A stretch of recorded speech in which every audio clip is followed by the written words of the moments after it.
2013 में मुंबई इंडियंस ने 2 करोड़ खर्च किए थे इस प्लेयर पर, लेकिन वो पूरे सीजन में 60 रन भी नहीं बना पाए। चलो ये तो मामूली सी रकम थी। उन प्लेयर्स का क्या जिस पर टीम अपना 30-40% बजट उड़ा देती है। जहां 2008 में 9.5 करोड़ में सबसे एक्सपेंसिव प्लेयर बिका था, वहीं 2024 में ये आंकड़ा 25 करोड़ के आसपास है। बट क्या सब चल पाते हैं? तो आज बात करेंगे 10 ऐसे प्लेयर्स की जो आईपीएल में अपना प्राइस टैग जस्टिफाई नहीं कर पाए।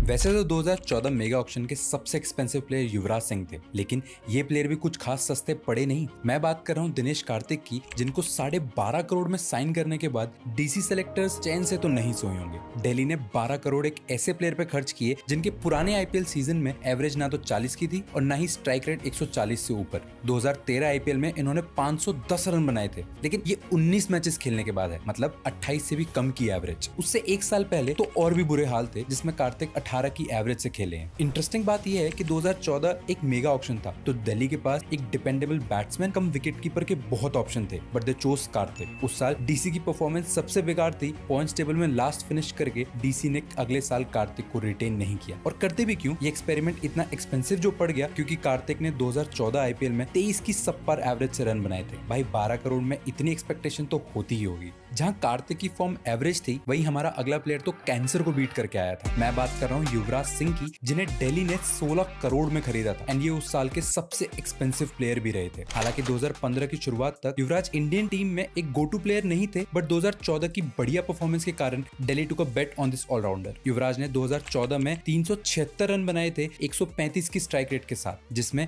3 हाफ सेंचुरीज एंड 83 का हाई स्कोर भी शामिल था। बॉलिंग में भी 8 रन की इकोनॉमी के साथ युवराज ने आरसीबी के लिए 5 विकेट चटकाए थे। ऑक्शन में युवराज के लिए दिल्ली ने आरसीबी को काफी टक्कर दी थी, लेकिन खराब फॉर्म के चलते दिल्ली ने एक ही साल में युवराज को रिलीज कर दिया। उस साल यूवी ने 14 मैचेस में 248 रन ही बनाए थे और वो भी 118 की मामूली सी स्ट्राइक रेट के साथ। बॉलिंग में भी युवराज दिल्ली के लिए कुछ खास कर नहीं पाए क्योंकि 14 मैचेस में उन्होंने कुल मिलाकर सिर्फ 9 ओवर डाले थे, जिसमें उन्हें सिर्फ एक ही सफलता मिली। 2014 के कंपैरिजन में दिल्ली ने 7 पॉइंट ज्यादा स्कोर तो किए, लेकिन फिर भी वो लास्ट ही थे। 2016 के वर्स्ट आईपीएल बाय ने तो हेडलाइंस ही बना दी थी एंड सब सिर्फ एक ही सवाल पूछ रहे थे कि क्यों अपने गलतियों से ना सीखते हुए डीसी ने लगातार तीसरी बार 2016 में सबको चौंका दिया था जब उन्होंने 8.5 करोड़ खर्च किए on a left arm spin bowler. सबको लगा कि शायद डीसी के पास कोई स्पिन बॉलर नहीं है, बट उन्होंने ऑलरेडी अमित मिश्रा, इमरान ताहिर एंड शहबाज नदीम को खरीद लिया था। फिर लोगों को लगा शायद पास्ट परफॉर्मेंस अच्छी होगी, तो अगर 2012 से 2015 के स्टैट्स देखो तो इन्होंने कुल मिलाकर 4 सालों में 21 मैचेस में बॉलिंग कराई है, जिनमें उन्हें सिर्फ 13 सफलताएं मिली है। ये एक सीजन की बात नहीं कर रहा हूं मैं, 4 साल। फिर लगा क्या पता बैटिंग बढ़िया करते हो, तो पता चला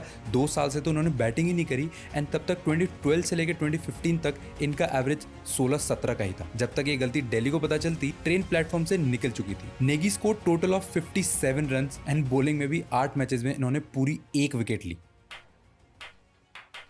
ऑब्वियसली इसमें कोई दो राह नहीं है कि 2016 के एंड में डीसी ने उन्हें रिलीज कर दिया था। जहां नेगी एक अनकैप्ड प्लेयर थे, वहीं हमारा नेक्स्ट प्लेयर तो आईपीएल से 2 महीने पहले इंडियन पिचेस पर आग लगा के गया था। मैं बात कर रहा हूं टाइमल मिल्स की, जो 2017 की शुरुआत में ठीक आईपीएल ऑक्शन से 20 दिन पहले इन्होंने इंडिया की हाई स्कोरिंग पिचेस पर इंडियन बैट्समैन को काफी परेशान किया था। इन 3 T20I मैचेस मिल्स ने इंडिया के अगेंस्ट 7.8 की इकोनॉमी बरकरार रखी थी। इससे पहले भी 2016 में मिल्स ने 24 T20 मैचेस खेले हैं, जहां उन्होंने 30 विकेट्स एंड 7.2 की इकोनॉमी मेंटेन करके रखी थी, जिसकी वजह से उनको डेथ स्पेशलिस्ट भी कहा जाने लगा। बट आईपीएल में तो वो भी फुस हो गए। RCB bought Mills for 12 crore in 2017, जहां काफी अंडरवेलमिंग परफॉर्मेंस दिखाते हुए मिल्स ने सिर्फ 5 विकेट्स ली 5 मैचेस में, वो भी 8.5 की इकोनॉमी के साथ। तो सेफ टू से वो इतना इम्पैक्ट क्रिएट कर नहीं पाए, ना ही आरसीबी के लिए और ना ही आईपीएल के लिए, क्योंकि उसके बाद वो सीधा 2022 में आईपीएल खेले हैं।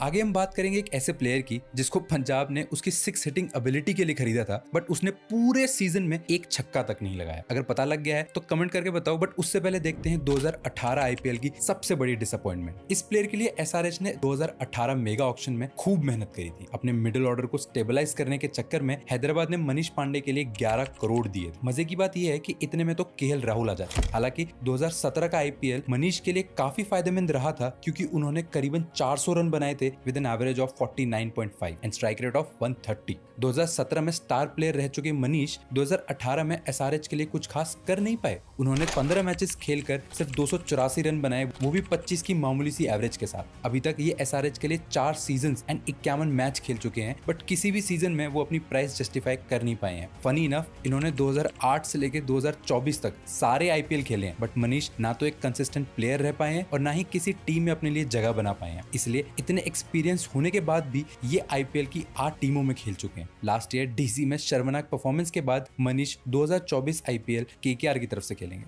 अगले प्लेयर ने तो सेम टीम को 3 बार चूना लगाया। मैं बात कर रहा हूं जयदेव उनादकट की, जिन्होंने 2017 में अपनी क्रेजी परफॉर्मेंस की वजह से 2018 के मेगा ऑक्शन में राजस्थान रॉयल्स ने जयदेव को 11.5 करोड़ में खरीदा था। लेकिन 2018 में अपनी पूरी परफॉर्मेंस की वजह से जयदेव ने राजस्थान को काफी निराश करा। उस सीजन 15 मैचेस में सिर्फ 11 विकेट्स लेने वाले जयदेव राजस्थान के लिए काफी महंगे साबित हुए। बॉलिंग की अगर हम बात करें तो 2018 में इन्होंने 9.6 की इकोनॉमी के साथ बॉलिंग करी थी एज कम्पेयर टू 7 इन 2017। और इस खराब परफॉर्मेंस के बाद राजस्थान ने ऑब्वियसली इनको 2019 ऑक्शन से पहले रिलीज कर दिया, बट सबको चौंकाते हुए 2019 ऑक्शन में राजस्थान ने फिर एक बार जयदेव को खरीदा। प्राइस 8.5 करोड़, मतलब आईपीएल 2019 के सबसे महंगे प्लेयर। जयदेव को आरआर ने एक और मौका दिया, जो उनकी सबसे बड़ी भूल थी, क्योंकि फिर से राजस्थान की उम्मीदों पर खड़े न उतरते हुए इस बार तो जयदेव की परफॉर्मेंस और भी खराब थी। 11 मैचेस में इन्होंने सिर्फ 10 विकेट ली, वो भी एट एन एवरेज ऑफ 10.6, जो कि इनके आईपीएल करियर की one of the worst year थी, जिसकी वजह से ये 2019 के एंड में राजस्थान से भी निकाले गए। ऑब्वियसली बात है, इसके बाद राजस्थान ने 2020 आईपीएल में इनको नहीं खरीदा होगा, है ना। अच्छा चलो, लिया है तो बेकार परफॉर्म तो नहीं किया होगा इन्होंने।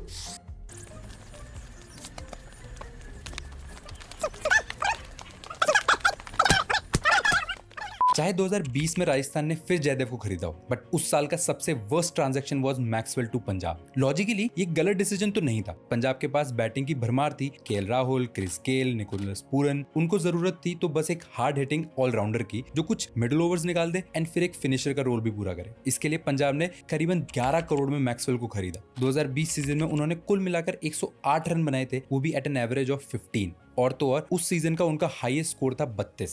अपनी 6 हिटिंग एबिलिटी के लिए पिक हुए मैक्सवेल ने पंजाब के लिए एक भी छक्का नहीं मारा। मैक्सवेल की परफॉर्मेंस इतनी खराब थी कि सीएसके के अगेंस्ट खेले गए ग्रुप स्टेज के last do and die match में मैक्सवेल को बाहर बैठना पड़ा। जहां पंजाब ने एक एस्टैब्लिश्ड प्लेयर पर बेट ली थी, वहीं 2021 में आरसीबी ने सबको शॉक कर दिया जब उन्होंने काइल जेमिसन को 15 करोड़ में खरीदा था। 2021 आईपीएल से पहले जेमिसन ने कोई भी डोमेस्टिक T20 मैचेस नहीं खेला था एंड T20I के 4 मैचेस में भी उनकी परफॉर्मेंस काफी एवरेज थी। बट जेमिसन जाने जाते थे एज टेस्ट स्पेशलिस्ट। अपने टेस्ट करियर की शुरुआत में इन्होंने 36 विकेट ली थी अपने पहले 6 मैचेस में विद इकोनॉमी ऑफ जस्ट 13। बस ये देख के आरसीबी ने एक T20 रूकी प्लेयर पे 15 करोड़ लगा दिए। नतीजा, जेमिसन 2021 आईपीएल सीजन में सिर्फ 9 विकेट्स ले पाए with a high economy of 9.6, obviously, जिसके बाद आरसीबी ने जेमिसन को रिलीज कर दिया था।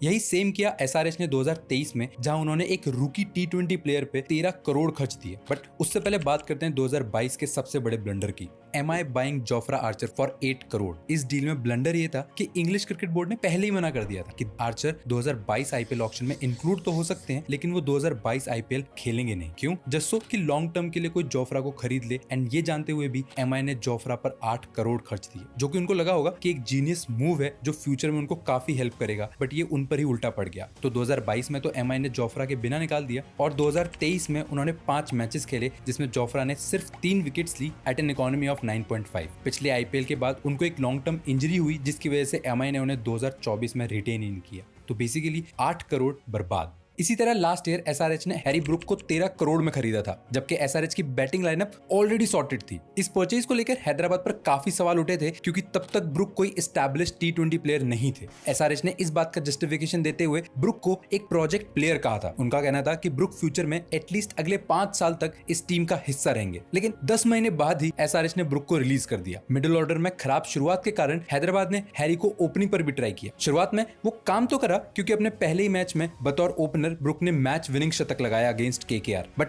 इसके बाद वो कुछ ज्यादा कर नहीं पाए, क्योंकि 2023 आईपीएल में कुल मिलाकर ब्रुक ने 190 रन बनाए हैं, जिसमें से 100 रन तो सिर्फ एक मैच में आए थे, which is why he was the worst buy of IPL 2023।